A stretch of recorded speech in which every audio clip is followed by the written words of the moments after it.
આપણા નેતા ભાઈ શ્રી અમિતભાઈ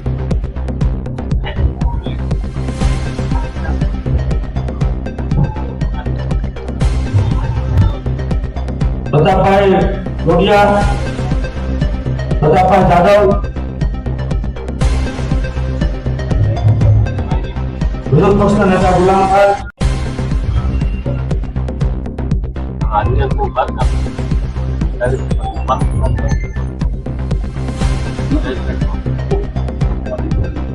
આદરોજ અનવર પટેલ, કોર્ડિનેટર પ્રવીણસિંહભાઈ દાડા, આ તમામ મહાનુભાવોને વિનંતી છે સ્ટેજ ઉપર પોતાનું કામ કરે.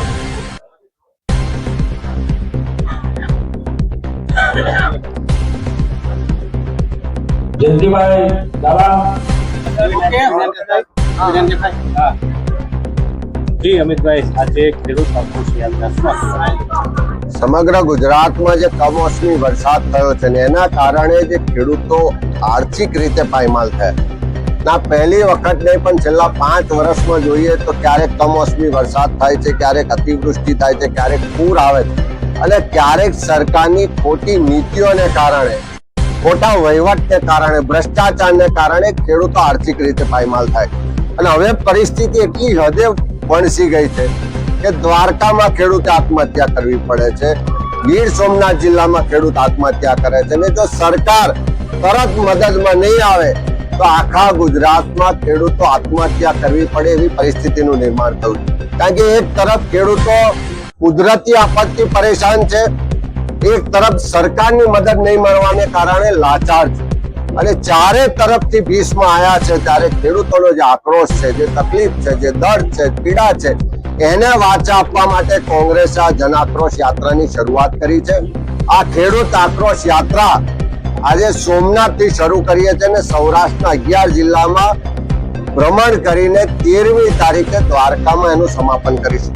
આ તો શરૂઆત કરી છે અને અમારી સ્પષ્ટ માગણી સરકાર પાસે વારંવાર રહી છે કે આ તકલીફના સમયમાં જે ખેડૂત આર્થિક રીતે પાયમાલ થયો એના સંપૂર્ણ દેવા માફ થવા જોઈએ. અને સાથે સાથે જે આ તકલીફનો સમય છે અને વારંવાર આવું થાય છે ત્યારે પાક વીમા યોજના સરકારે પોતે તાત્કાલિક શરૂ કરવી જોઈએ. સરકાર કોઈ મદદ તો કરતી નથી, દેવા માફ કરતી નથી, પાક વીમા યોજના માફ શરૂ નથી કરતી, જમીન માપણી રદ નથી કરતી અને ફક્ત ટેકાના ભાવે ખરીદી કરીશું એવી જાહેરાતો કરીને ખેડૂતોને સ્વપ્ન બતાવે છે. આ ટેકાના ભાવે ખરીદી કરવાની જાહેરાત કરી એક ખેડૂત પાસે 125 મણ લઈશું, ગયા વખત ભૂતકાળમાં કરી તો 200 મણ ખરીદ્યા, તો આ 75 મણ ઓછા કેમ કર્યા? એક બાજુ સરકાર કહે છે કે 42 લાખ હેક્ટર જમીનમાં નુકસાન થયું છે અને આ ટેકાના ભાવે જયારે ખરીદી કરશો ત્યારે મગફળી જે પલળી ગઈ છે, જે નુકસાન પામેલી છે, ત્યાં આપવા જશે ત્યારે તમારા જ મળતિયાઓ જે ખરીદી કરવાના છે એમ કહેશે કે આ તો બગડી ગઈ છે, આમાં તો ભેજ છે, આ તો નહીં ખરીદાય, એનો કરજો થશે. ત્યારે સરકાર ખાલી ખરીદી કરવાની જાહેરાત કરીને પોતાની જવાબદારીમાંથી છટકે નહીં. સરકાર પાસે ફરી માંગણી કરીએ છીએ કે ખેડૂતોના મુશ્કેલના સમયે સંપૂર્ણ દેવા માફ થવા જોઈએ. જેટલું પણ ઉત્પાદન છે એનું પૂરેપૂરું ઉત્પાદનની ટેકાના ભાવે ખરીદી થવી જોઈએ. ક્યાંક ક્વોલિટીમાં કોમ્પ્રોમાઇઝ કરવું પડે તો પણ સહાનુભૂતિ રાખી અને તમામ ઉત્પાદનનો ટેકાના ભાવે ખરીદી થવી જોઈએ અને પાક વીમા યોજના તાત્કાલિક શરૂ કરવી જોઈએ. આજે સોમનાથ દાદાના સાનિધ્યમાં સંકલ્પ લઈને, શપથ લઈને આ યાત્રાની શરૂઆત કરી છે અને જ્યાં સુધી ખેડૂતોને સંપૂર્ણ દેવા માફ નહીં થાય ત્યાં સુધી આ ખેડૂતોની લડત લડવાનો કોંગ્રેસ પક્ષનો આજે સંકલ્પ અમે વ્યક્ત કરીએ છીએ. હજી સુધી રાહત પેકેજ જાહેર નથી, વાતો કરે છે પેકેજ જાહેર નથી. આ જાહેરાતોની સરકાર છે, ફોટો શૂટ કરાવવા વાળા નેતાઓ છે, ભાષણો કરવા વાળા નેતાઓ છે.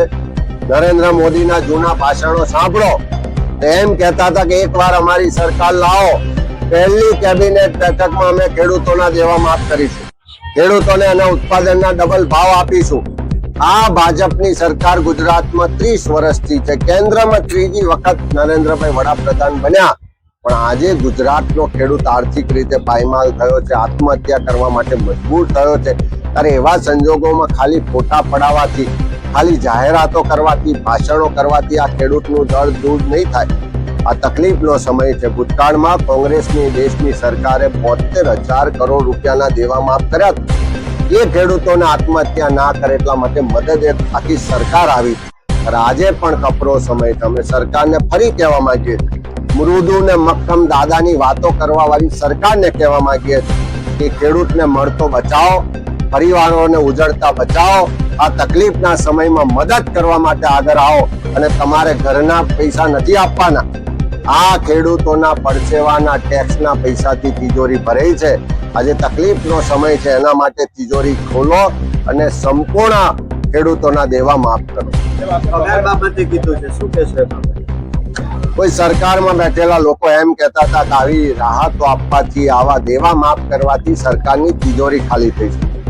એક વિપક્ષ તરીકે અમે કીધું કે તમારી સરકારની તિજોરીને જો બહુ ભાર પડતો હોય, ઉદ્યોગપતિઓ માટે રાહતો આપો છો, લાલ જાજમ બિછાવો છો, ત્યારે તિજોરીને ભાર નથી પડતો. પણ આ જગતના તાત ખેડૂતો માટે જો તમને તકલીફ પડતી હોય તો એક જવાબદાર વિપક્ષ તરીકે કોંગ્રેસ પાર્ટી તમને કહે છે કે જાઓ તમે ખેડૂતોને સંપૂર્ણ દેવા માફ કરવાની જાહેરાત કરો. અમે કોંગ્રેસના ધારાસભ્યો એક પણ રૂપિયાનો પગાર તમારી પાસેથી નહીં લઈએ. અમારા તરફથી આટલું તમને સહયોગ છે. તમારી તિજોરીમાં જો પૈસા ખેડૂતો માટે ખૂટી પડતા હોય તો કોંગ્રેસના ધારાસભ્યનો પગાર જતો કરવા તૈયાર છે. પણ તમે જાહેરાત કરો કે ગુજરાતના ખેડૂતોના દેવા માફ કરીશું. અમે જ્યાં સુધી ધારાસભ્ય છીએ ત્યાં સુધી એક પણ રૂપિયો પગાર તમારી પાસે લેવા નહીં આપીએ. ખેડૂતોના દેવા માફ થતા હોય, ખેડૂતોને સંપૂર્ણ રીતે રાહત થતી હોય તો કોંગ્રેસ પાર્ટીના ધારાસભ્યો પોતાનો પગાર જતો કરતા સહેજ પણ અચકાટ નહીં અનુભવતા.